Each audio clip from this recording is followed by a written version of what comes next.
Hello, fishing world. It has been an incredible week of fishing. I'm talking with my main man, Greg Underdahl. He is in Branson, Missouri. How's it going, bud? It's going good. I've got flyers. I'm going to go to some shows. This isn't another fishing show. This is another fishing show. So, Greg, you are in Branson, Missouri? What exactly? Yes. I'm in Branson, and I gotta kind of keep my voice down here a little bit because it's 9:45, and I actually got to get up at 3:30 in the morning because I'm filming for the Bass Pro Tour, the Major League Fishing Bass Pro Tour. I'm in a hotel room. Everybody's sleeping around me. Somehow I'm awake. I've got Red Bull. You're drinking Red Bull and you have to get up when? At 3:30. I got to do it. I give and I give and I give for another fishing show. So I give. Will you sleep tonight? I've operated on 3 hours of sleep. Actually, the first day of filming this, which was yesterday, I had 3 hours of sleep. I guess, but that means you have to get to sleep 2 hours after Red Bull. Like, I have no physical ability to do that. I've got to keep the energy level up. This is podcast 15, correct? 15. Podcast 15. So I'm in Branson. I've got flyers here. My wife and I, we when we get drunk, we kind of do little Branson shows like in our living room. And so I'm bringing her these flyers to show her like that we need to start our own like theater down here. Aww. And then I also, look at this, I also bought her this, it's a coral colored Branson sweatshirt. Spoiler alert. And I think she's gonna really like that. Yeah. So I'm down here fishing, not fishing, I wish I was fishing, filming for what stage is the stage 7 of the Major League Fishing Bass Pro Tour on Table Rock Lake. So. And you're kind of back in your old neighborhood, essentially, huh? Yeah, I used to live down here. I've fished Table Rock Lake. I've had great times on Table Rock Lake. And worked for Bass Pro Shops, which is based right out of Springfield, Mo. Not too far away from there, right? Correct. Right down the road. It's like 30 minutes. It's 30 minutes north. But of Table Rock.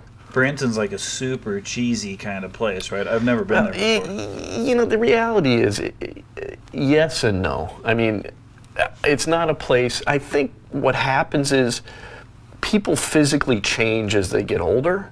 And maybe even you and I, Pete, we will consider when we get 65, 70, Branson to be a place that we would enjoy going. I don't know what happens, but this place seems to be sustained on elderly individuals. It is. There's plenty of old folks from up here that love going down there. And by the way, the way I physically changed when I got older is I grew breasts. It had nothing to do with Branson whatsoever. Well, you might be able to see them in the shot here. I kind of have as well if you're listening or watching this on YouTube. I'm wearing a red Major League Fishing. No. Thin swag. There's a little bit of a... Is it like that ultra-thin polyester swag kind of a shirt?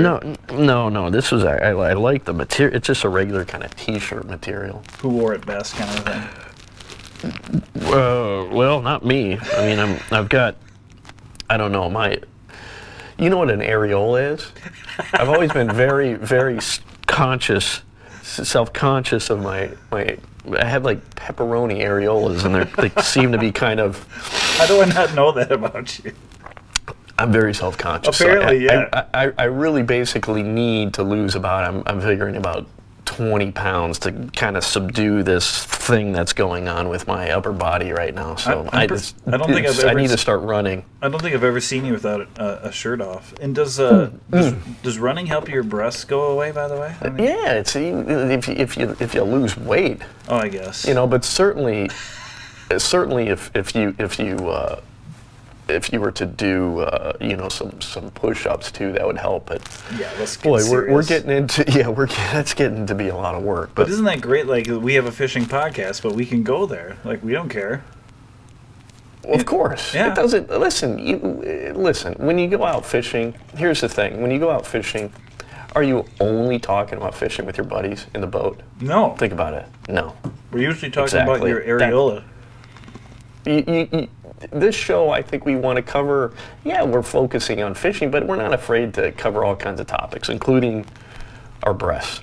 I agree Right, entirely. Pete? I agree entirely. So, but of course, we are going to talk some fishing.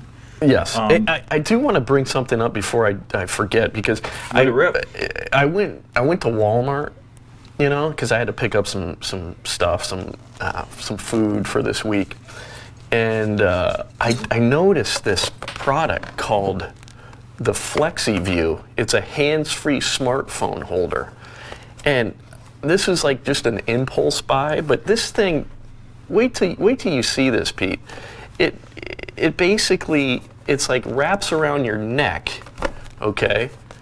And it's like kind of a tripod for your neck, and you can put your smartphone out away from you and watch videos like on your phone. And I'm thinking, can I like live stream with this thing somehow, for AFS? Like, can I live? It's goofy as hell looking. I don't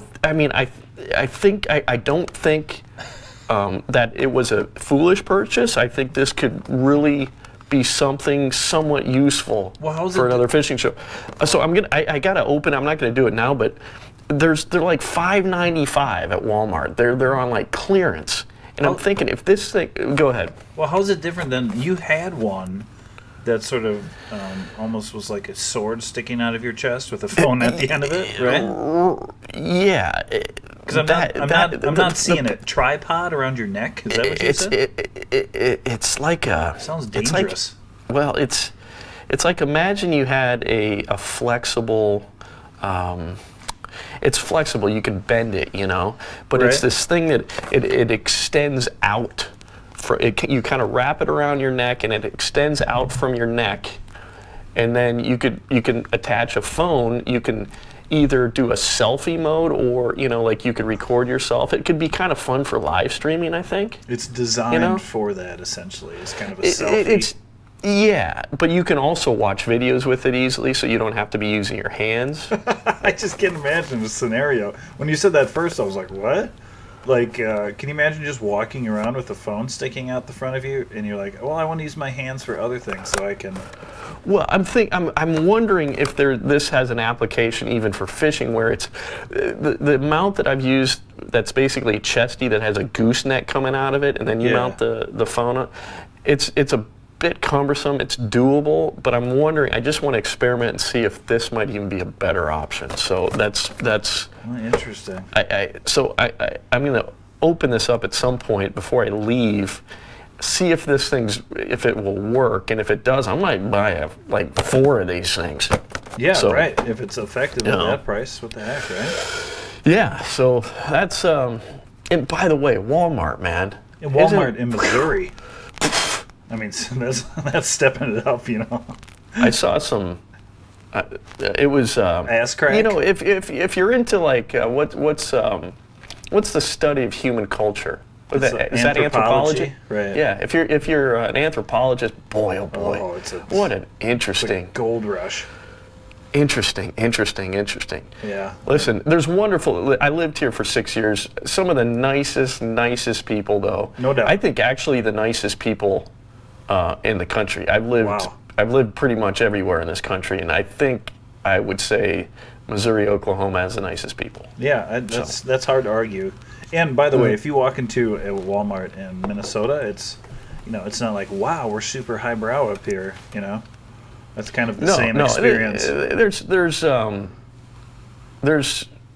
There's interesting folks everywhere. yeah, that's one way to put it.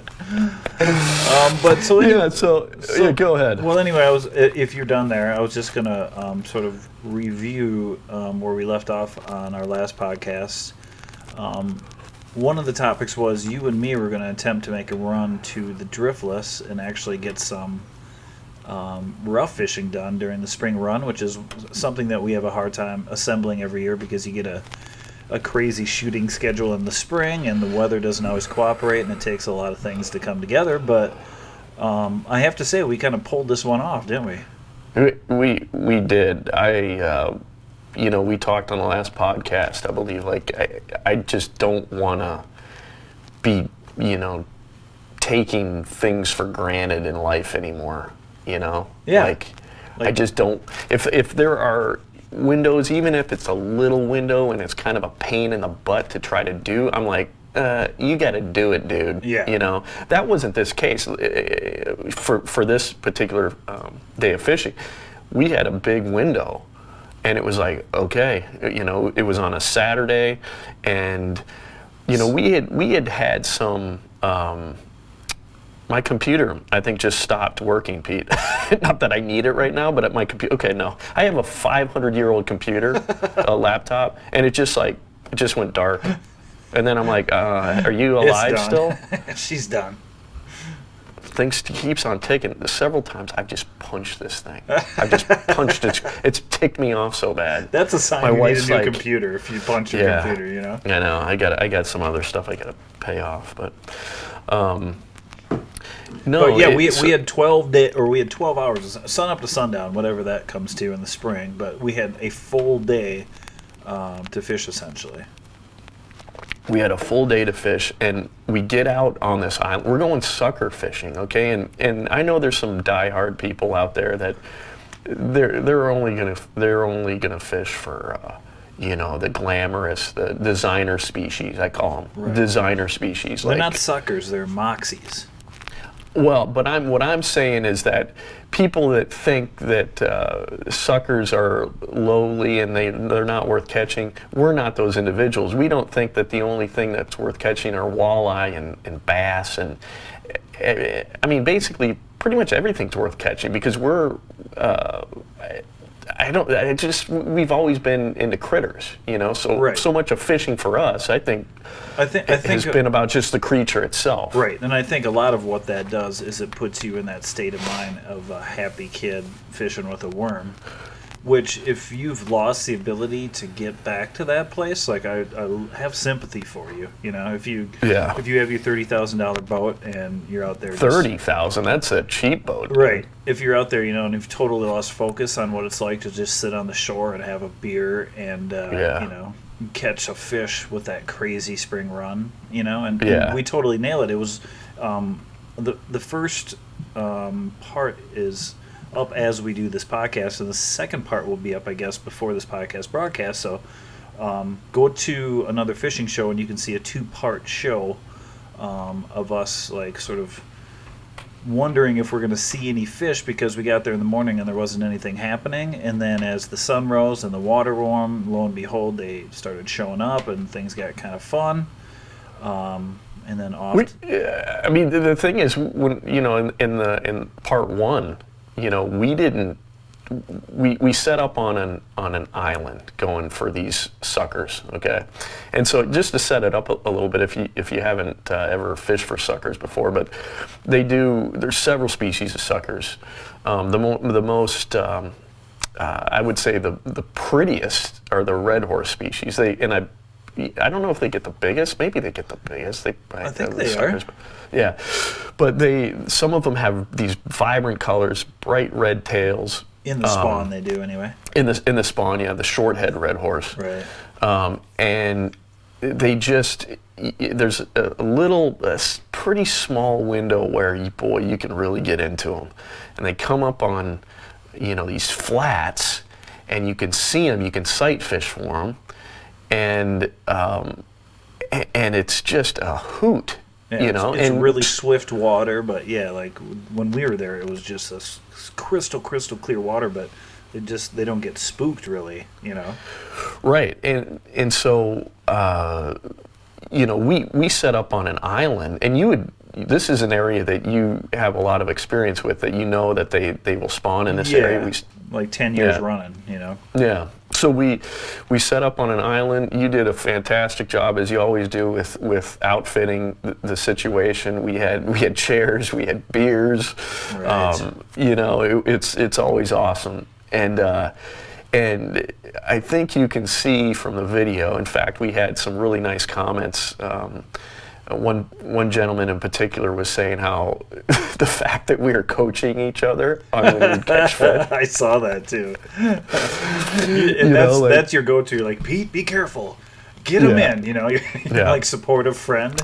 And what maybe he doesn't realize is that part of that was kind of alcohol-induced. Right. You know? And my coaching, by the way, was a throwback to your grandpa coaching me catching a northern pike, which is sort of an inside joke that comes out. I don't know if it's ever not come out during any fishing excursion since, you know. And what was interesting, it was kind of special too, you know, that was actually my grandpa's, that day was my grandpa's birthday. That's right. And so he passed away a few years ago. That's right. And it's this legendary situation where I don't know how old we are, like 12 and 14 or something maybe. Mm-hmm. And we're up north, and I get this pike on, which at the time, you know, I'd only caught bullheads and sunnies for the most part. And this is probably a 8 or 9 pound pike or something. I don't even remember how big it was, but it felt like, 20. Yeah. And I remember, like, reeling this fish. We're in some sort of, like, John boat or something. And I remember I never even stood up. I sat with my legs bent. And when I finally got the fish in, and the whole time your grandpa was just perfectly calm going, get him in, come on, get him in, get him in, you know. And we didn't even really notice it at the time, but like as the time went by, that got funnier, that he was just like, just got to get him in, just reel that fish in. But I remember like getting to shore, and I couldn't even like straighten my legs properly. Like I was so wound up, and I didn't even think to stand up and reel in the fish. I just sat there and reeled them in, I was so freaked out by the whole situation, but... It's funny, if you remember, I was getting frustrated with my grandpa because my grandpa Walter, he wasn't a fisherman. Right. And so he didn't understand why it was taking a while for you to get that fish in. So he kept on saying, just get him in, come on. Was he being impatient? I don't even remember. Yes, because... He wasn't rooting for me? He was just... No, he was like, come on, Pete, we got things to do. Let's get some supper? Yeah, no, he was like this, come on, it doesn't fight that hard. And so what I did, I'm surprised you don't remember this, because I kind of flipped out a little bit. I remember this line. I remember this line. He goes, I basically say, he's trying, Grandpa. He's trying. Grandpa, he's trying. Yeah, like I can't yell it here in this hotel room right now, but yeah, you can do it a little bit better. Oh, it was so great though. I just remember like you just looked freaked out. You're just sitting there watching me reel in this fish, and you couldn't take it anymore. Grandpa, he's trying. Yeah, it reminds me of, I used to shoot a show called World's Greatest Fishing Show. Mark Zona hosted it. Right. And I told him that story, and he would every now and then, like when we do different shoots, he would throw that at me. He's trying, Grandpa, he's trying. He's a funny guy too. He's one of the funniest guys I've ever met, and he's such a talent in fishing. I mean, he's a treasure. He really is. Like, he's one of the best. He's one of those guys you can watch and he never bugs you, because you always are like, no, this guy's like genuinely funny. Like, you can't fake something like that. He's the real deal. He's the real deal. He's just a pro all the way, and he's super nice, super funny. He's always been like, one of the things that really stood out with to me with Mark was the fact that like he would always help like carry my gear, right? And, offer, and just a great dude. But and what's he up to right now? Like, give him a plug. I haven't seen. Well, he's still hosting the Bassmasters. Right. And so what happened is World's Greatest Fishing Show, I think, like, how did it all go down? I can't remember. They changed the name. A different production company took it over. So they changed it to Zona's Greatest Fish. I can't remember. Zona's, how do I not know? I don't have TV anymore. Yeah. So all I have is Apple TV. You know what I mean? I don't have cable or anything. You're exhausted too. That doesn't help. No, it's Zona's Awesome Fishing Show, I think is the name of it. But he's fantastic. He's one of my favorite people So Yeah, check it out. Yeah, it's on Outdoor Channel. he was one of those guys where, like, if I, could be in a boat with any of those guys you see on TV, like Mana was always one of those guys because he came through the same way, and then Zona was the other guy.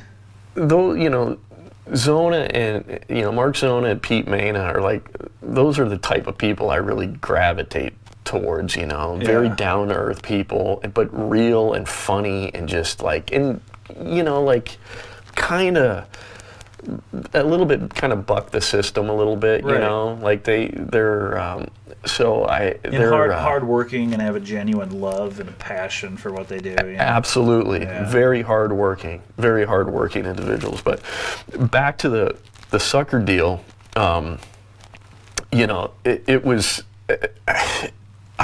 You're absolutely right. How it gets you back to the basics of why you got into fishing to begin with. Right. And it's so beautiful out there. Spring is springing. Yeah.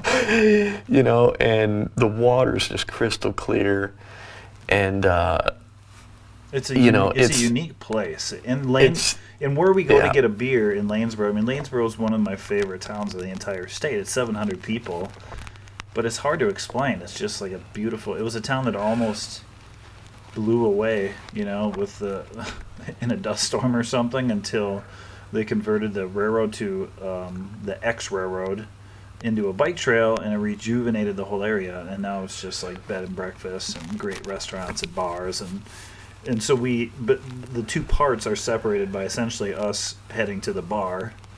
Right. So part 2 is almost like a drunk episode. And part 1, I guess we were drinking in part 1 too, but things got kicked up a bit. Yeah. So we went from part 1 we were waiting, and then part 2 we weren't waiting. And what was kind of cool about it, and it was completely unintentional, is that we switched locations to a big bend in the river. Yeah. And we were fishing an area where it was more slack water, where the first episode, or the first part 1, was swift, like a I don't know, a flat water moving swiftly over the flat. Where part 2, we were fishing a bend and fishing slack water, and the different suckers we were catching. We were catching goldens. I think we caught nothing but golden, red horse, and white suckers. Yeah, it was weird.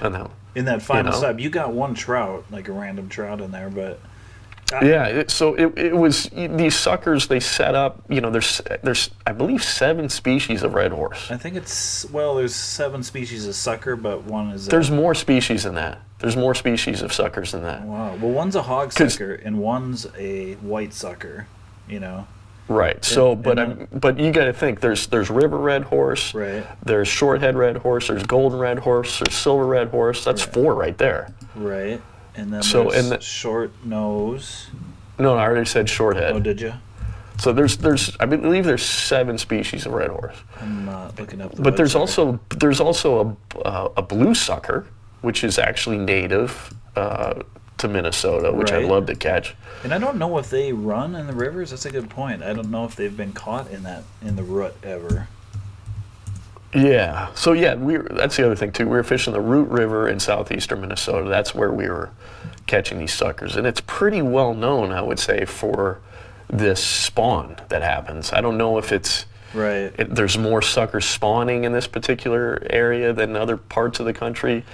In Moxostoma.com, this guy is local, I think, because I know he's at the Roundup every year, which is like the rough fish. And that website gets a ton of traffic. Yeah. Well, roughfish.com, which, by the way, we should post this on the roughfish.com. They have like an adventure area, I usually post it there. When I get a chance, I'll throw it up there, because a lot of guys will check it out on there, because they're just looking for those kind of adventures. But the ones they show here, and they don't have blue red horse for some reason. But it's a blue sucker. It's not a red horse. Right, but blue sucker, I guess. But they have shorthead, greater, river, black, which I don't know what a black is, golden, and silver. Okay. So is a Moxostoma just referring to a red horse? Yes, and that's where I got nicely schooled by by an individual on Facebook that I've been calling moxies are only red horse, moxostomas. Right. So, and it's like Castomidate. It's some scientific name is like suckers. So red horse, technically, I don't think are suckers, believe it or not. Isn't that weird? Yeah. And here's the thing, dude. So we got surprisingly good underwater, I thought, for part one. What did you think of the underwater for I loved it. So when and that was kind of, I have a makeshift pole that I put a GoPro on, and then I had to I submerged it. Kind of, we saw where these suckers were spawning, the general area where a number of them were, but there wasn't like a massive amount. Like there was a good amount coming in, but you can get, on it when, there's a ton, right? Like you've experienced that. Yeah. So we kind of had to pick our areas. Like it looks like this area there, that should be a good place to put the GoPro. So the problem is that it was such swift current, it was hard to get that GoPro to stay anchored. But I found I found a big rock, and put the rock on top of the pole, and it worked. But one of the things that was really, really interesting looking back on the underwater footage is how they feed. These suckers, they basically, it's kind of annoying that they're even called suckers, honestly, because it's kind of a derogatory term, sort of. Like immediately you think, well, that's a fish that, who wants to fish for a sucker? You know what I mean? The way that, right. And by the way, it's just to verify that, because I'm looking at the Wikipedia, and I clicked on that. It's CATOSTOMIDAE. Yeah, that's and it right. says the Catostomidae, whatever the rough that sounds good. The rough fish guys are going to kill me on that. Are suckers of the order of Cypriniformes, with about 78 species in this family of freshwater fishes. So they mention it as suckers here, but it's Wikipedia, so who knows, So what's the difference between that and Moxostoma? Well, I started out on the Moxie, and Moxostoma, it says, Moxostoma is a genus of North American ray-finned fish in the Catostomidae family. Okay, it's in the family. Yeah, okay, so it's kingdom Animalia, phylum Chordata, class Actinopode, and then order. That's some nerdy stuff right there. Order is the Cyprin, and then family, and then subfamily. So whatever. Well, that Cyprin, I believe, is carper in that. Right. That Cyprin, And then it goes down to tribe. Tribe is Moxostomatini, and then genus is Moxostoma. I'm thankful for there's such nerds that can do all this stuff, because really it really kind of makes the world a better place. But honestly, it's like way over my head. Yeah. But anyway, so how these fish were feeding underwater, dude? Like, what were they eating? Do you know? Here's what they do. What I saw them do, and these were silver red horse. This is what I'm talking about in particular. Silver red horse feeding. This one picked up a bunch of like gravel in its mouth, right? And it seemed like it was just like feeling if there was anything edible in there, right? And then it basically expelled it out behind its gill plates. No kidding. Like down in the bottom. So what it's doing is it's basically going, okay, I'm going to see if there's like anything in this bunch of gravel right here, which is sand and gravel, like invertebrate or like a worm, whatever. Yeah, and then it kind of filters it, and then expels the stuff that's not edible out its gills. That's crazy, and it makes perfect sense. All those trout are feeding on all those bugs that live on the bottom of rocks. And when those hatches come out, they crawl out from their spaces on the bottom of those rocks. They're just feeding right on them, And here's the thing about it too that I think is so important, and you try to drill it into my head, and I finally got it, that you do have to ball up a night crawler onto a hook. Right. Those suckers, it's absolutely true. You're absolutely right. They will eat around the edges. Yeah. You know, a lot of times. They'll just eat that tail off if it's hanging. Because normally you want to tantalize some fish with it, you know, like a catfish or something. But right. these but guys, you got to force them to put it in their mouth, you know. Yeah, so you want that thing. I mean, it'd be kind of fun to kind of explore, like, ways to maybe just make this perfect presentation for a sucker. Yeah. Like, that's just completely just a compact, just morsel for them. And it's, you know, you have different situations. Like, sometimes you're fishing in a foot of water, like you were for a little while there, in that heavy current. And I was fishing on slacker current in 7 or 8 feet of water.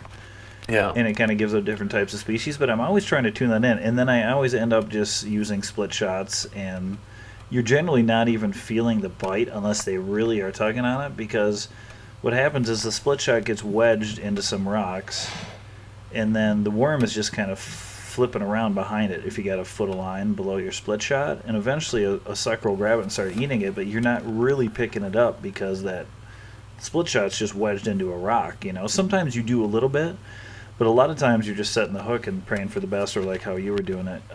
You were seeing it, and then you know when they're in the neighborhood just to set the hook and see what happens. And the other thing that was really interesting too, on part one that I noticed, part one of the video that we put up on YouTube, is that I saw this firsthand. I presented the night crawler probably about 10 feet away from the sucker, maybe even 15 feet away, right? And it was probably 10 feet. This sucker, imagine you got the split shot, you know, a foot away from the hook with the night crawler. This sucker sensed, you know, from smell that there was something edible in front of it, like 10 feet away. Yeah. And I watched this sucker move himself up right to the nightcrawler. Yeah. It was really, really interesting. I know. It was fun to see that played back, too, because I could hear you from a distance, be like, he's going for it, you know, and then to see it with the chesty on. I think you had a chesty, right? Yeah. Yeah, we both had. Yeah, it was cool to replay it, you know, because I remember that happening. I'm like, all right, now he's having a good time over there, you know? Oh, yeah. No, I mean... Because you were just having a beer over there, and they just showed up. You're like, oh, my God, they're here. You know, they just... Yeah, they're back. I was having... You had already been fishing for a while, and I was trying to finish a beer, and I saw them starting. What was interesting is when we first got there early in the morning, there was nothing happening on that flat. Yeah, nothing.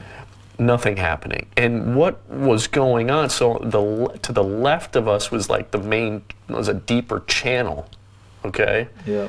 And you went over there and caught some fish first off. Right. Those fish were like, I don't know if you want to call it staging, if you will, but in that deeper water. How deep do you think it was there? It was 7-8 feet. 7-8 feet. And so what was super interesting is the day started to progress, the sun got higher, they moved from that. It would appear that they moved from that deeper water and then onto that flat. Right. Isn't that what it looked like to you? Well, it looked like the ones that were catching, like I don't know what the correct adjective is, but they weren't. It looked like they were spawned out. You know, when they get there.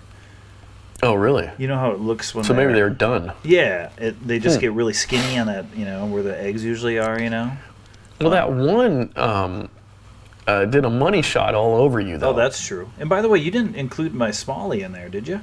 No, we didn't. I was like, dude, that video was already getting long. Right. And I'm like, and it wasn't like, you called it a 20-incher. Yeah, well, that's why I thought it was funny. Big. No, it was like 14 or something. I was like, I had to do some cutting. I was like, I'm just making this all suckers, man. Right. This is sucker, you know. Understood. So I figured it was hard for you to skip making me look like an idiot, and there was, you know, a fine opportunity. I was just like, there's so much here. I realized pretty quickly when I first started editing that whole deal that I'm like, this is a two-parter. Yeah. Like I don't think we realized how many fish we caught. Right. Yeah, they just kept coming at us, you know. You kind of get lost in the day. And when you have that much time and that many fish, you start to play back that footage. You're like, oh my God, you know, like what do we do with all this? But so that first spot, you know, the part one, it was fantastic. I mean, you can hear in our, I was like a giddy schoolboy. Me too. I was just happy for you because it's just like it's a form of therapy, Yeah, it's I like fishing because it can be whatever you want it to be. You know what I mean? Yeah. And I think listen, if you want to spend $80,000 on a bass or walleye boat and be all about competition, fine. I get that. I love, in particular, I love tournaments. I've fished kayak tournaments. I used to fish bass tournaments. Only reason I don't fish bass tournaments anymore is because I don't have a boat, yet. But I really enjoy all forms of fishing. So this to me is, there's such an interesting fish. It's such a beautiful area, and part two. I was saying this earlier. It's so interesting that you can go to just different locations of the river and catch a totally different species. Just and those golden red horse.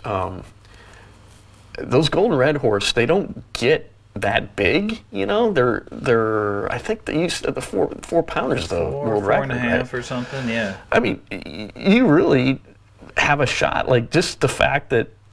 Not a lot of people are. I think part of it is just that not a lot of people are like known that they're catching a golden red horse or know that I mean, you have a legitimate shot at catching a world record pretty easily with a golden red horse. They broke it 2 years in a row, right there, in that same spot. And a funny story about that too. My mom, Sherry, she was golfing up in Cannon River, or Cannon Falls, and the Cannon River flows through there, and she was like, "Oh my goodness."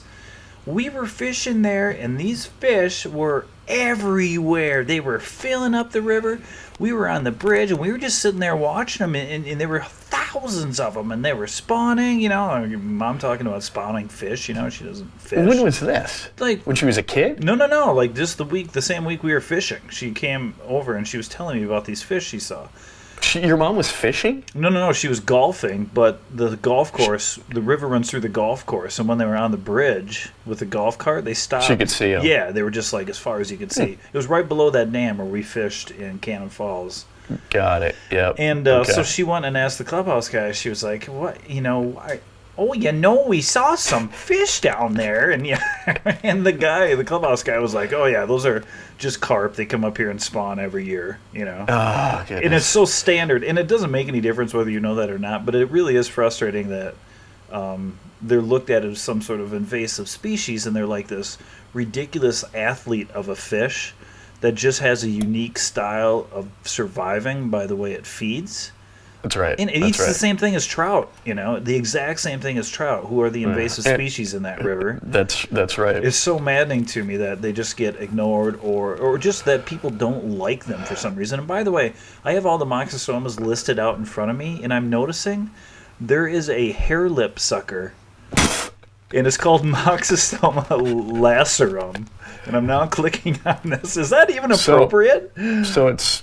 speaks with a lisp. Is that what you're telling me? I guess so. Yeah, it's got kind of a weird. Even more. It's called a hair lip sucker. A hair lip sucker. Go ahead and Google it if you want to. I have a terrible internet. The hair lip sucker was a species. Oh no.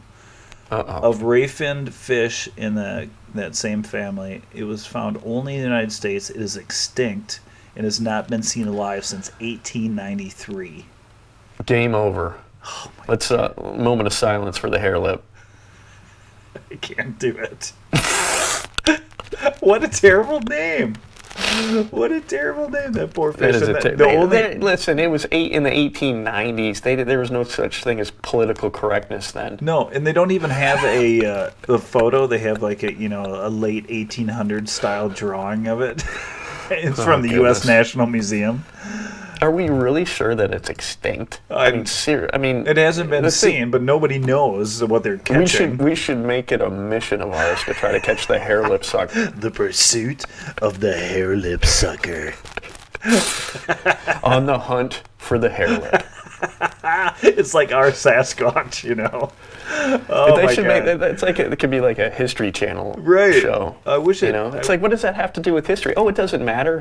Haven't you watched the History Channel? It doesn't have. You don't have to have a show about history on the History Channel anymore. Right. We're gonna do the hunt for the hare lip. It was in the white drainage of the Ozarks and the Maumee. Remember, I had that Maumee River quillback shirt. I'm in the Ozarks. Should I try to maybe while I'm down here? saying you might want to, throw down a hair lip shoot while you're down there. See what you can come up with. I got a GoPro and I got mics. Oh my I got God, my mic. that is so hilarious. But anyway, Where's the hare lip? it was a great shoot. So please go to our YouTube channel, Another Fishing Show, and you can check it all out. Pretty awesome.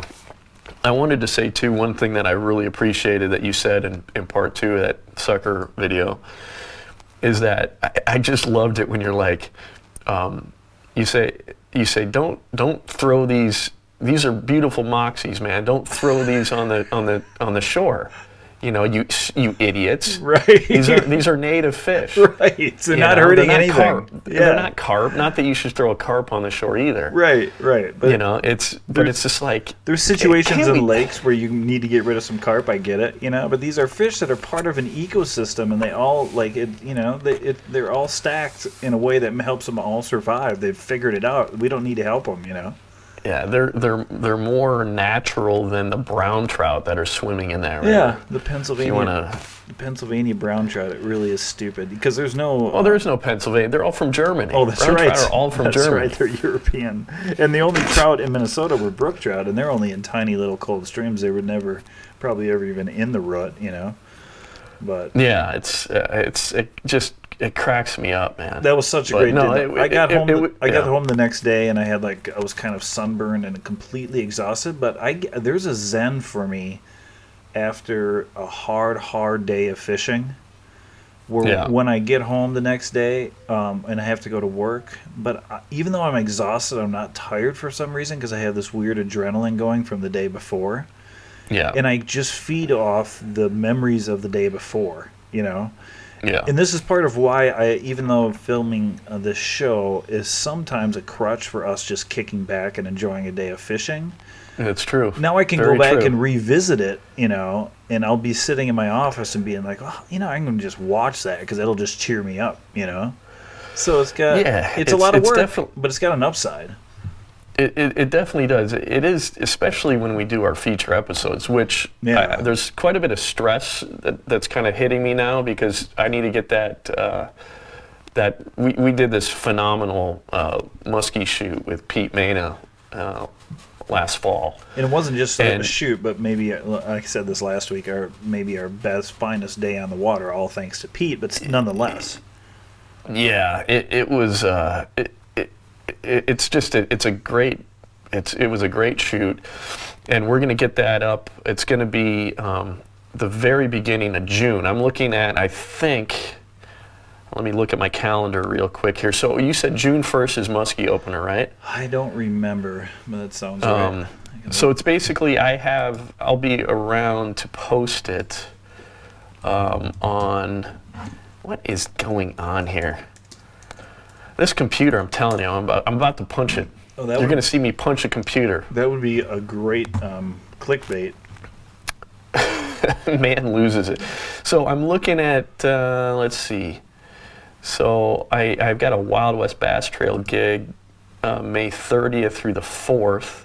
I've got to edit this thing, or finish editing it. I get back from this shoot, Major League Fishing shoot, on the 23rd. So I have the 24th, 25th. I think I have probably about 2 days left to finish this. So I need to finish it before I leave for the Wild West Bass Trail shoot. So we're going to post this thing. Musky opener, Minnesota musky opener 6-1. is it's June 1st, which is a Saturday. We post our edited fishing videos on Tuesdays. So we're going to drop this thing. Drop this thing June 4th, Pete. That'll work. Okay. That'll work for you? Heck yeah, that'll be in the throes of musky fever. Those guys are nuts, So, and I'm gonna promote it, put some teasers out before that, to get people. But this is maybe our finest maybe our finest feature episode. You caught the fish you finally caught the fish of a lifetime. Finally caught the fish of a lifetime. Which, by the way, did you get that? I told you to put that as like the hidden track in that video. I don't know if I'm going to do it. Listen, we'll see. We'll see how it goes. I'll get the video. I'll get the video and put it on Dropbox and remind you. All right, we'll see. But this is, you know how I am with editing. I get very stressed out, and that's a rock solid laugh at the end, you know. Yeah. And it's Pete Mana filming us singing, nonetheless. We're singing a terrible Firehouse tune. You actually have that video? Well, Pete posted it on Facebook Messenger. I think you can just pull it right off of there. All right, we'll see. We'll see. No guarantees, okay? All right, I'm not gonna. We'll see. Didn't we put it on social media, or Pete did, and then we reposted it? Yeah. So that's the other thing too. I need to talk to Mana and say, hey, we're gonna drop this thing. Just a heads up, and we should probably let him know. We should probably bug him and get him on a podcast before we release it. You know, if he's got the time, which he probably would not that week, but if we get him early enough, it would be fun to talk to him about that day. You know. We can. I think what might make more sense is to talk to him. I like the idea of posting a video on Tuesday and talking about it on Thursday in a podcast. I really like that setup, and that's kind of what we've been trying to do here, is get in a schedule where, okay, we post a fishing video, you know, on Tuesday, and then we can talk about it the next, you know, that Thursday after it. That makes sense. I really like that. So maybe we should try to see if we can get Mana. What would that be then? That would be bringing up my calendar right now. That would be, see if we can get Pete on for the 6th. Well, no. That's what am I talking about? Sometime. Yeah, we just do a. My point is. Yeah, we'd have to shoot. We'd have to film the podcast, or do the podcast before that. But basically, the podcast with Mana would go up to 6. Yeah, and we would. And once musky season opens, like, he's just like chomping at the bit for the last 2 months. And today, by the way, if you check out Pete on social media, this is probably Instagram. I see it on Twitter. He was like filming spawning musky today. Yeah, I saw it. It was really cool. You know, you can tell he's just driving his boat around. You know, he's fishing for other things, but you can tell he's like out looking for musky. You know, checking out the scene. And by the way, I had a huge musky on Leech. Just smash my little bass spinnerbait right at the boat. So tell us about what you're up to. Yeah. You had quite a fishing excursion. I really did, and this it was annoying me that you weren't there, so I was trying not to rub this whole situation into you. But so this was essentially a walleye excursion. With 16 guys. We had this cabin that had like 16 bedrooms, a pool table, a poker table, and it was on this amazing point out on this awesome spot on Leech Lake, kind of between the two big sections of the lake. And I'd never been on Leech other than our Eel Pout Festival on the ice. Yeah. So, and I'm, first off, I got this tiny boat with this little motor, and I don't Your boat's 16 feet, right? Right, but, on Leech on a windy day, everybody 16-footer could be a very scary boat on big water. Right, and everybody there's got these great walleye boats, everyone's got awesome, even the resort renting boats, they were all great Lunds, like those deep V sort of walleye boats. But so I get there and everybody's essentially passed out because it's like 2 p.m. There's just 4 guys in the living room snoring.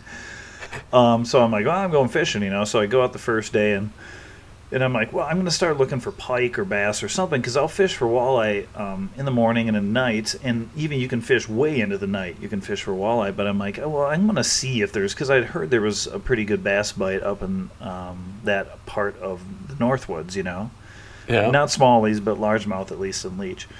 So I go out and I don't really have any luck. I'm kind of flying around blind. I'm looking at satellite images from the summer and trying to see where vegetation would normally be because I don't know. And nobody knows about bass up there. Everybody's just walleye obsessed, It's crazy. It's crazy. And so... It's great, but it's also kind of crazy. Right. So that night I get into some walleyes at like 10 or 11 at night. We spoke we didn't speak. We were sending texts, I think, that night. Yeah, we were. Yeah. And I got like 3 24 inchers in a row, and everything seemed to be around 24 there. You could only keep one over 20. That's the regulation up there. But we had so many guys. We had plenty of fish. Everybody went home happy with fish, except for me, which I was fine with. So day 2, I get up, and I don't get up early because we were up till God knows what time. That's how it works up there with that many guys. Yeah. And I'm like, all right, well, I'm going to go find bass. I need to make a concerted effort. So I run up to this spot that looks kind of bassy in satellite images, and I'm seeing musky up there, the same thing Pete was seeing, just like big musky that are fearless. And Leach Lake is a legendary musky fishery. They stock that strain all over wherever there's musky. And these awesome sand flats. The water was crystal clear, and these huge sand flats with giant crawfish just spotted everywhere on them. But I couldn't find. You could see the crayfish. Crayfish were everywhere. Like every 10 feet, you would just see one crawdad like owning a spot. That's cool. Yeah, but I couldn't. So I was casting a lot, not finding anything, and then so I head back to the lodge, and then I ended up doubling back, and I'm like, all right, I need to get to this bay, and I can't tell how far it is with my boat. It's a 20-horse motor, and it looks like a long ways on a map, but you don't realize the scale. It's the 3rd biggest lake in Minnesota. So I embark on this drive on my boat. It takes me 40 minutes to get me up to this bay.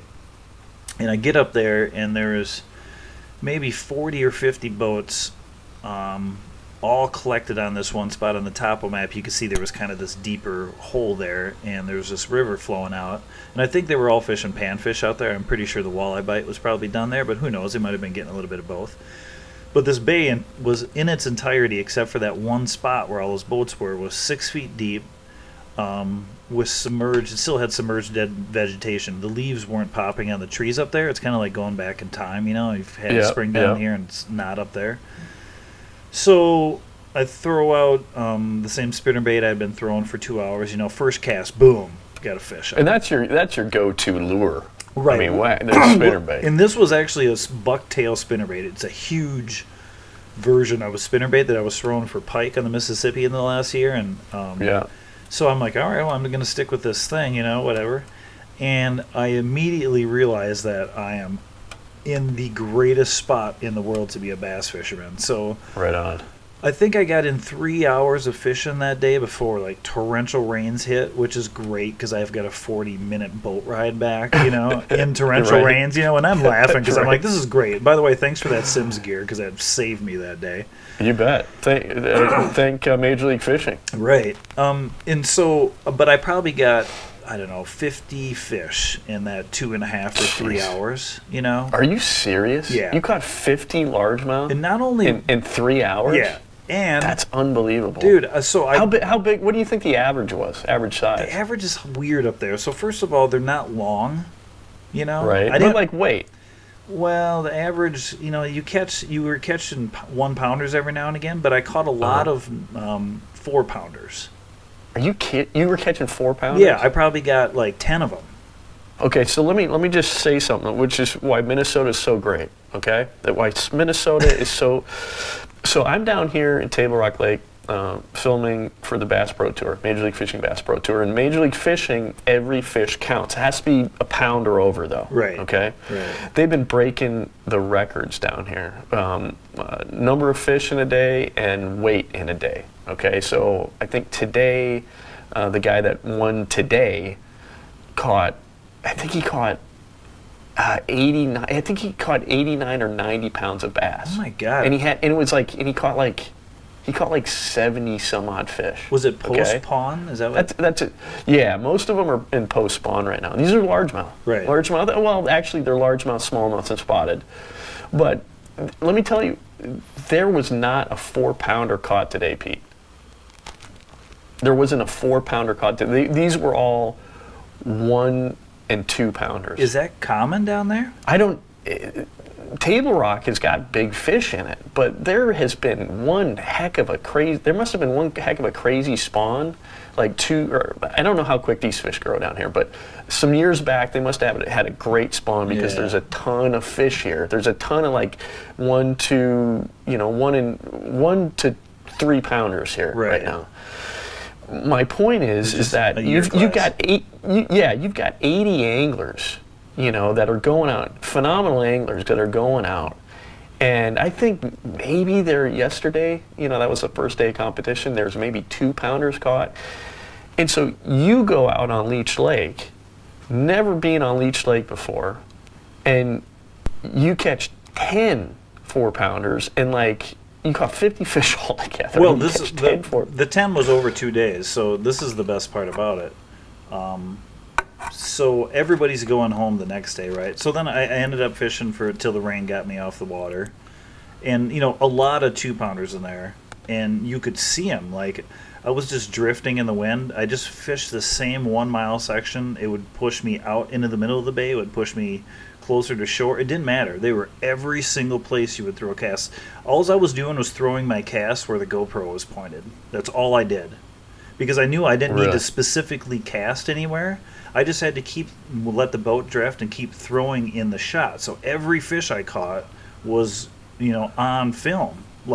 So you had a mounted a wide shot GoPro mounted on the boat? The first day I did a mounted GoPro. The second day I started with that, and then I realized 70 fish in, I'm like, what am I going to do with this? I have 70 of the exact same shot, Right, it was starting to turn into, I don't know what to say when I catch a fish anymore, Right. So then I put on a chesty, and then I got out the underwater camera. I got that Olympus. So then I started getting shots of fish fighting, and then I was getting shots of spinnerbaits and getting underwater shots of all the releases, and then I was just just mining for shots, But the cool thing about it was, so I went back to day 2. Everybody went home, and all those guys that were with me were giving me a hard time for bass fishing. And I sent them all a text. I'm like, listen, guys, it's noon or 1.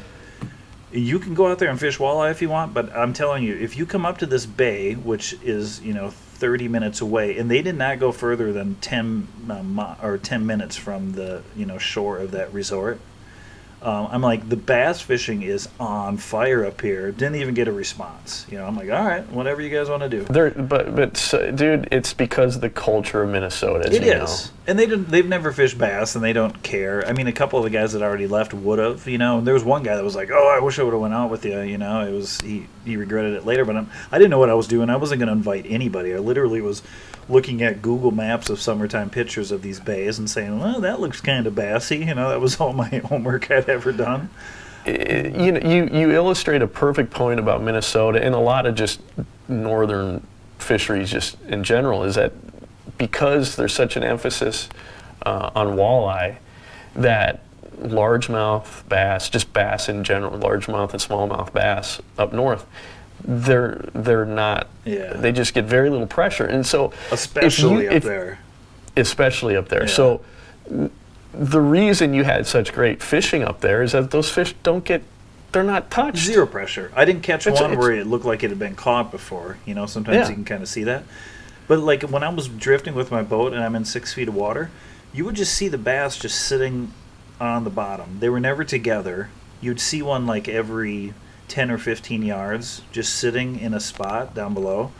So I would be floating over them and they'd be facing away from me, and I would see them take off and they would be going after my spinnerbait that was still 30 yards out there. And you could watch the whole thing set up. The fish would take off, he would stay low, and then as he got close to the spinnerbait, he would kind of go wide on it and then take a hard left and hit it at the same time, break in the water and just start, how they go sideways with it sometimes and you can just see it happening, Yeah. I just saw it over and over and over again. And then the bottom would kind of drop out and you couldn't see the bottom, and then you would get these huge pike and musky follows. And that's amazing, dude. The musky that came right up to it and he grabbed it, I was freaked out. If I would have been thinking, I would have figure eighted him, but you're not even supposed to be fishing for him, and I honestly don't know what I would have done if I would have caught it. I didn't have a net for it, and the spinnerbait was killing, and I was like, I don't want to lose the spinnerbait.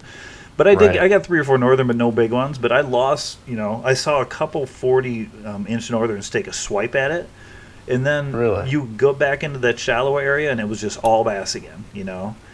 And so I go out the next day, which is a Wednesday. Everybody else is going home. And by the way, these resorts are so great because they have outlets on the dock, and you just park in your slip and you leave it in the water, and they gas you up, and it's the best way to fish because you just walk out of your cabin and your boat's sitting down there. It's like owning a cabin. I've never had that experience before. So I've got the whole day essentially the next day. So I go back out there and I'm like, there's no way this is still going on again.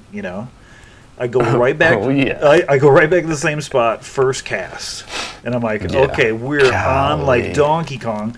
And so day 2, Did you just say we're on like Donkey we Kong? are. And day 2, I got in probably 4 or 5 hours, and it got to the point where I'm just like, I think I'm sick of catching this many fish. Which is crazy to say, but I was like, there's nothing more. Shame on you. Yeah, I know. And I still had, a 6-hour ride home and whatever, but yeah, so day 2 I just piled everything on. That's when I got a little bit creative with the filming. And anyway, it should be a pretty cool shoot. It's ironic. I don't think I have one walleye on camera because I was catching all my walleye in the dark. I didn't have any way to film it. Right. So I have some footage of fishing with those guys, which was a ton of fun because it's like a bunch of old friends from Adams. Most of them are older than me, but they've been. So Adams is Adams is a small town in southern Minnesota where right. And these guys have been doing this trip for 30 years, so it was kind of cool to jump in on the mix and kind of be involved with that whole thing. But yeah, so I'm looking forward to. I've been already pouring over the footage and starting to trim it down, but I have it's one of those things where you have a single shot. Like it's worse when it's a multicam, but I still have 6 hours of a single shot. And by the way, I'm sorry, 12 hours because I had 2 days of that nonsense. on the last, so I'm getting to the end, and that musky hits it right at the boat, and I miss some, and I'm just like, all right. At some point, I was hoping to get a finisher fish. I'm like, I have enough though if I need to leave. So I hooked the biggest bass of the entire 2 days. When I'm already basically packing up, I'm just drinking a beer and I'm ready to go home. So I get like it was almost like fate. So I hooked the mother fish, which I still don't know how much it weighed, but it was knocking on 4 pounds. And they're shorter up there and they're green, they're like but beautiful fish. And so I get the fish in the boat, I hold them up in front of the GoPro, I'm like, this is too good to be true. And right then the SD card fills up and the GoPro shuts down. Like everything I Did you get any of it? I got all of it. It was the perfect finish. Because I had my underwater camera still sitting there, so I got the release then and everything else. But it literally like netted the fish, picked it up, showed it to the camera, was like, how awesome is this, And then the GoPro shuts down. And I'm just like, all right, this is the perfect. You're like, how often does that happen, And that's great. That's fantastic. And the biggest fish out of 70 or 80 bass, like what are the odds? So that's fantastic. But it was killing me that you weren't there. I wanted to call you. I was just like, well, what am I going to do? Just rub it in. You were editing, I think, weren't you? Yeah. Which is the greatest thing to be doing ever when your buddy's out just railing. That's one of the things that really drives me crazy about editing. And even sometimes this show, a lot of times, like I'm going to be, I've got a window until, that I'm not working. Yeah. And that I'd actually like to be fishing, but I'll be doing a bunch of editing. I'm going to try to get in one day of fishing in this window. But I wanted, go ahead. Well, you're only 3 hours from there, I think. From Walker, probably, from where you're at? Well, here's the reality, dude. Like, there's so many lakes around me where that's kind of going on, too. It's even better. Like, there's even less pressure, right? Up north. But so here's the thing, dude. There are fish. They're probably pretty. At least in more southern Minnesota, central Minnesota, they're probably getting ready to be on the beds. Like most of them are starting to be on the beds. I would think so. So you were like in pre-spawn, which is like the best, in my opinion, like the best time to catch largemouth. I'd only heard of it in legend, and if you can imagine up there, until they made that catch and release season, you didn't get the fish pre-spawn at all. And I think that's part of the culture up there, is they never have got to experience it up there. But I think it's so funny though that all of a sudden now they close the season in Minnesota for bass fishing, the end of February, and then all of a sudden when the fish are just getting ready to spawn, they allow you to fish for them. Yeah, right. It's like the opposite effectiveness.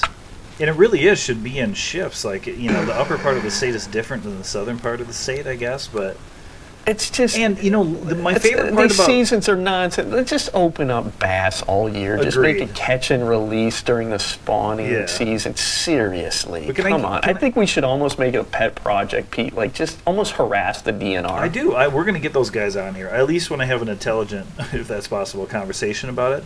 But if I could just say one more thing about Leech, like it has the potential to be my favorite lake in Minnesota. I don't blame you.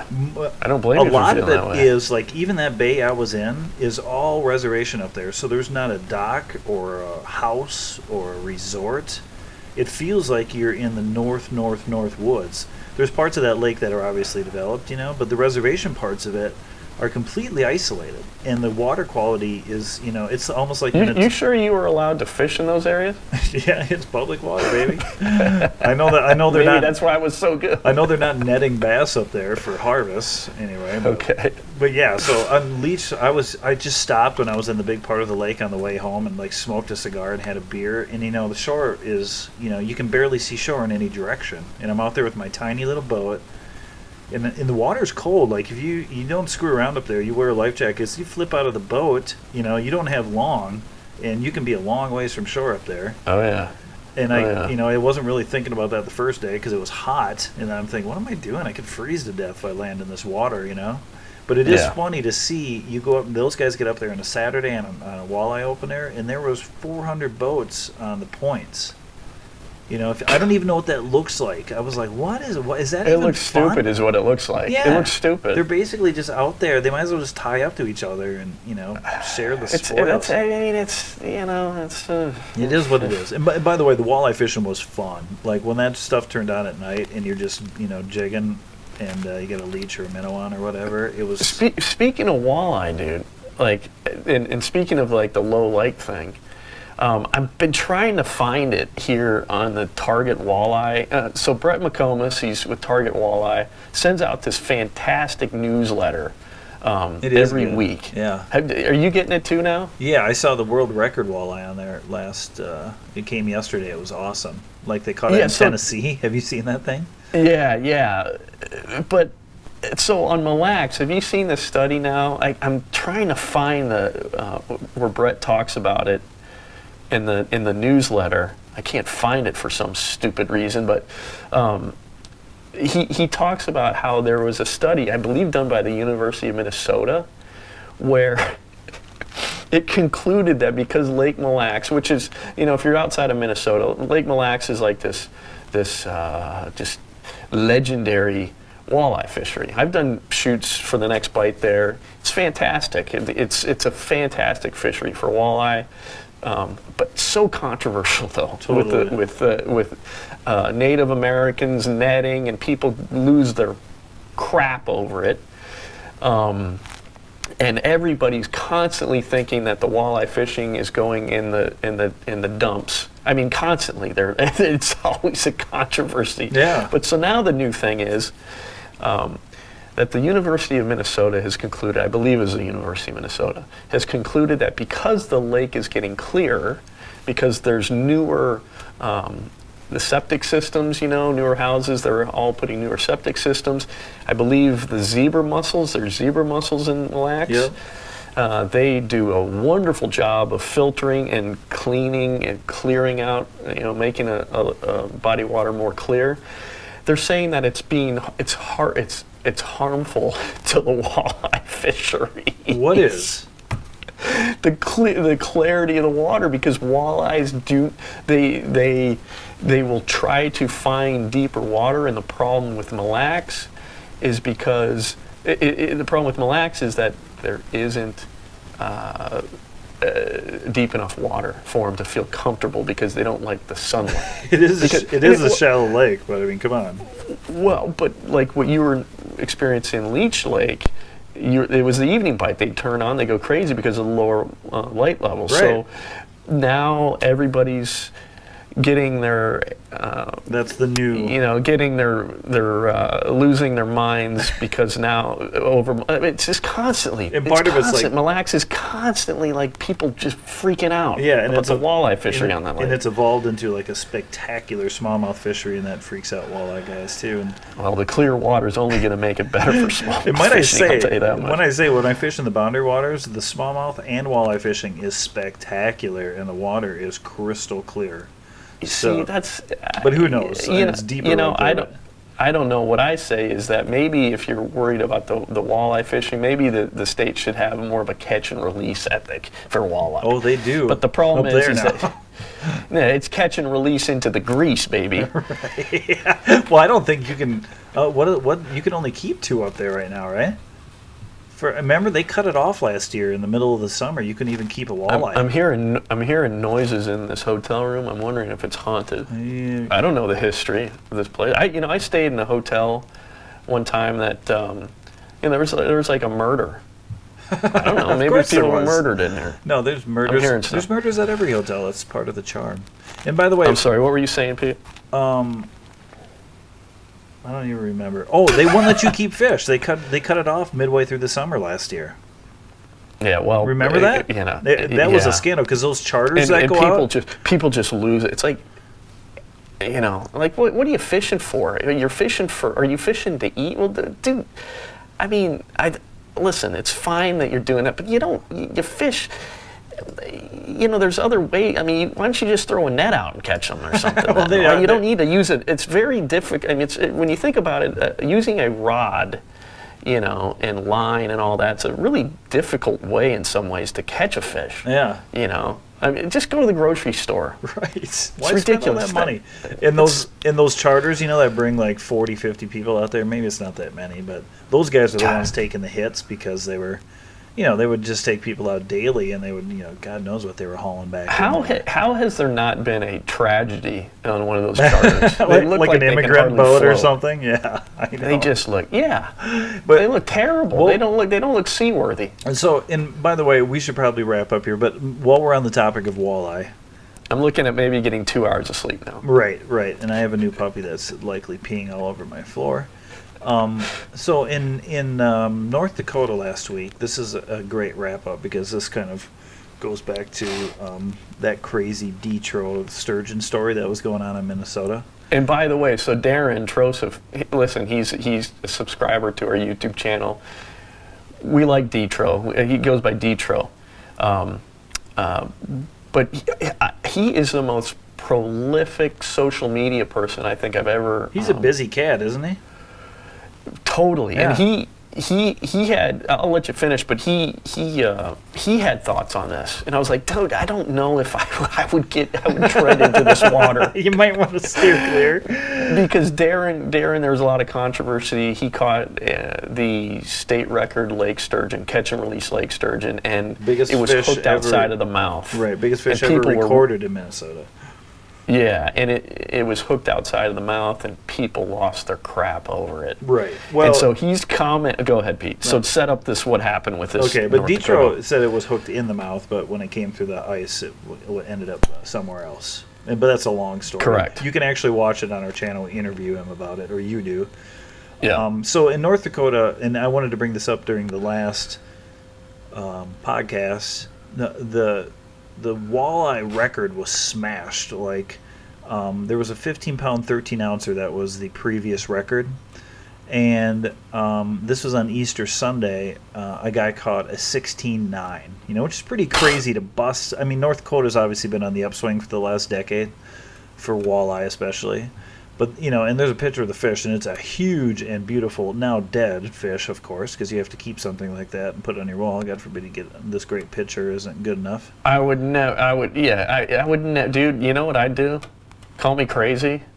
I'd put it right back in the water. I'd get, if you're going for a record, I'd get everything. I'd get all the measurements and, pictures and everything. Just I would do what kill you that can. Fish, dude. That's the best thing about that catch and release program is that, you can do that and still get some sort of credit from it. But yeah, when you're shore fishing, which I think this guy was shore fishing, you probably can't keep it alive because you don't have a live well and it's a huge fish, so what are you going to do with that? But So anyway, he caught this record, and I thought it's always interesting when somebody breaks a record. We were talking about the world record carp falling last week, even though it was like a farmed fish that was fed to that size.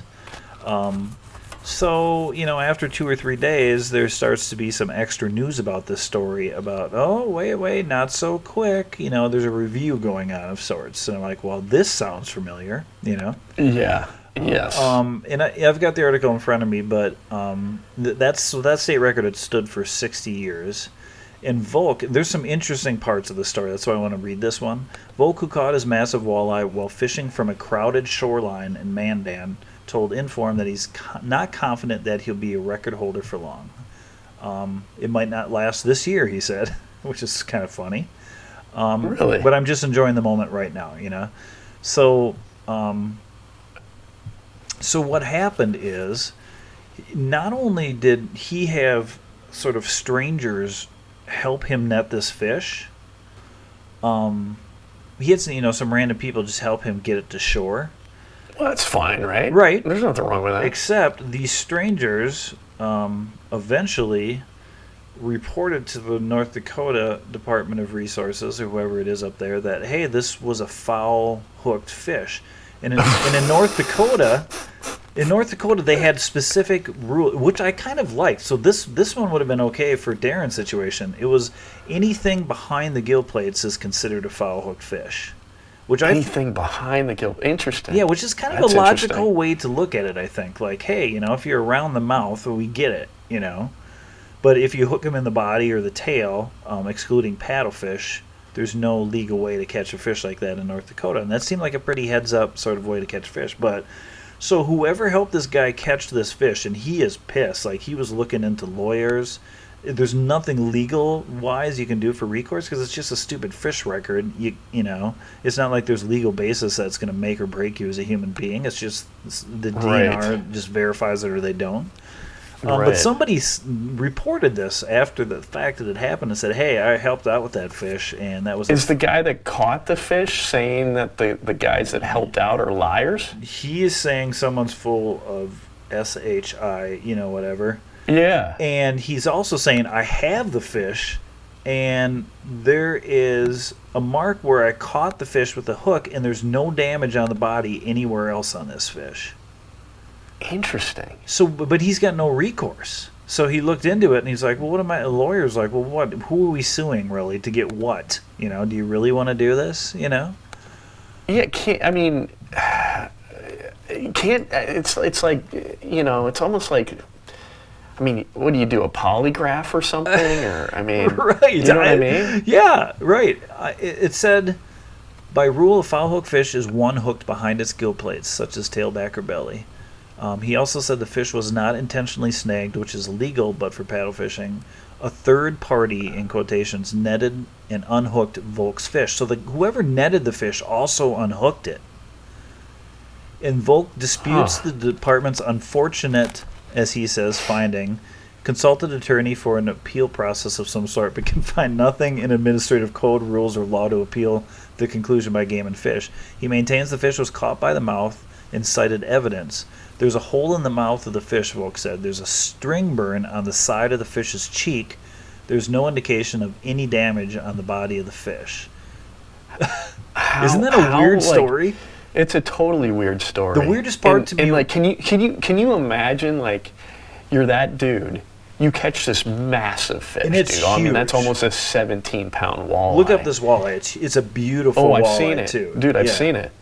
And unfortunately, let's say that he caught it in the mouth. Unfortunately, who knows? Maybe these guys that listen. There's a lot of time we've seen it. Shore fishermen. We're shore fishermen, but we've seen some shore fishermen that look like crackheads, meth heads. Right. They're usually smoking a cigarette. Yeah. What if they come over just to help? You don't even need help. Maybe but they just force themselves on the situation and net it and unhook it. And unhook it, and then they're like, yeah, let's mess with this guy. That's certainly a possibility. Can you imagine if you're that guy and you're like, that's a world. And that's a crowded, it said it was a crowded shoreline. which is weird too because you have a ton of people there. And then this doesn't make any sense to me either. One of the lines is in the article, it says, Timian said Volk's fish should have been returned, but Game and Fish won't contest his keeping it. Like, what does that mean? I have no idea. It's not out of season, I'm assuming, or he wouldn't have kept it. So what does he mean it should have been returned? I don't know. I don't know what that means. I have no idea. We should maybe see if we can hunt that dude down, huh? Do an interview with this guy? For sure. That would be pretty awesome. We have his. Yeah, we can. I'm sure we can find him. When we say we're going to do these interviews, and are we going to do them? Well, the only thing that's holding us back is just how to do them. But yeah, no, we can do them. But we kind of figured that out last time we talked. So yeah, we can do a Skype. Our audio can be. I'm fine with our audio being better, and then the Skype interview, just Skype interview stuff. Yeah, absolutely. You see interviews like that all the time. We just need the audio of the guy. We don't need to see anybody's face. But I would like to see what his story is. I want the details are the gold there. You know what I mean? Oh, that's super super interesting. Awesome. All right, super interesting. Well, big fella, we got to get you to bed. You talking to your dog right now? No, but I do have to get that dog to bed. I'm doing the crate. Oh, you're talking. I'm the big fella. Yeah, I'm doing the crate by the bed right now with my puppy, so it's going to be a fun night. I finished this Red Bull, and I don't know. It's 11. It's 11 o'clock. I got to get it at 3:30. This could be an interesting night. Yeah, I can't believe you drank the Red Bull. I mean, you're a man of passion. I'll give it to you. All right, well, hang in there, dude. Anyway. All right, I've enjoyed it, Pete. This has been a lively discussion. It's a good conversation. I'm going to look this guy up as soon as I get offline here and see if I can find him. And by the way, we had some interesting offers this week. I didn't know if you saw that Mille Lacs guy that offered to take us out fishing. A legitimate guy. And, he's on Mille Lacs? Yep. And also, I got a... you're going to love this. I got an email. Are we hitting the big time? I got an email from a cigar company that wants me to sign on. It's legitimately real? Look at the email. Look at our email. It's a legitimate cigar company. And there's a guy saying, hey, we probably have a lot of the same demographics. We need to talk. So you may have... I mean, how do you look at that? Like, to me, I'm like, what? We only have 2,000 subscribers. I mean, I love what we're doing. Listen, I'm totally biased, okay? I don't care if... we're going to keep on doing it. I don't care if, I came to... today I realized this, because when I'm filming, a lot of times, especially if the fishing's kind of like there's nothing going on, I just have a lot of time. I've got the camera on my shoulder, I'm just rolling, Right. I have a lot of time to think, And I got to thinking about it's not just a gerbil on a wheel in your head. Right. Yeah. Okay. That happens too. But I got to thinking, it's like the internet. It's really a revolution. I've said this before. This has never existed in human history where anybody can grow an audience. And when I say anybody, I really mean anybody. Yeah. Because you look at the Guggen Squad's a perfect example of this, okay? And there's even one guy, one of the guys that's a huge fishing YouTuber. His name is One Rod, One Reel. This guy now has over 1 million subscribers on YouTube, Pete. Yes, okay? He was one of the early adopters of YouTube, just like the rest of the Guggen Squad. That's why those guys are so big. They were early adopters. They just enjoyed doing it. They're putting their videos up. I haven't always contended, but I've, as I've gotten more experience in video production, gotten older, I've learned and really believe that everybody has a story to tell. I don't care who you are, you have a story to tell, and everybody has an interesting story. I really believe that, and so what YouTube is allowing for is that people can tell their story. Anybody can tell their story. And here's the really interesting part. So this One Rod, One Reel guy, okay, he's got over 1 million subscribers. He doesn't even like talking on camera. He can't, like most of his videos are like are GoPro chesties, just a point of view shot. He's like, I've seen him like talk in front of it. He's like, I get very nervous when the camera is on me, and I'm like, this guy's got over 1 million subscribers. Where's he based out of? I believe Midwest somewhere. But he was going to get into the Guggen Squad, but for whatever reason decided not to. Personally, I think it was probably a great move because, like, why do you, like, I shudder to think about how much he's making off his YouTube channel with 1 million subscribers. Good for it's him. like, dude, I don't need to be locked into a group. I'll do my own thing. And by the way, I admire that. By the way, how big is the Guggen Squad? They're like four or five. Huh. I mean, dude, those guys are. It's like Alex Parrott. Yeah. We filmed a deal with him one time, and but my point in this rant is that what we're doing is, it doesn't. I think it's important for people to get to know you. I like doing these podcasts because we can tell our story. Right. What's more important than anything, when we first started this venture, we were so hung up on quality. And I still want quality, obviously. But what's more important, dude, is putting your stuff out there, more content, and people just getting to know you, and everything like that I was taught in video production kind of basically goes out the window. And it's people just want to know your story. Yeah. And more than anything, it doesn't have to be this incredibly produced thing, which I still want to do incredibly produced stuff. But I think, what the Guggen Squad and other YouTubers are showing is that, just having people get to know you, and the more content that you can put out, they have more of a chance to get to know you and get to know just who you are. And so I kind of had that revelation out on the water. It's like, it's like these podcasts too. I really feel like it's a chance for people that enjoy what we're doing to get to know us better. 100%. So I just really feel like good about where we're heading. I do too. I feel really good about it, especially in the spring. I always feel good about where we're heading because we can actually go fishing. That helps too for my mental state. Yeah.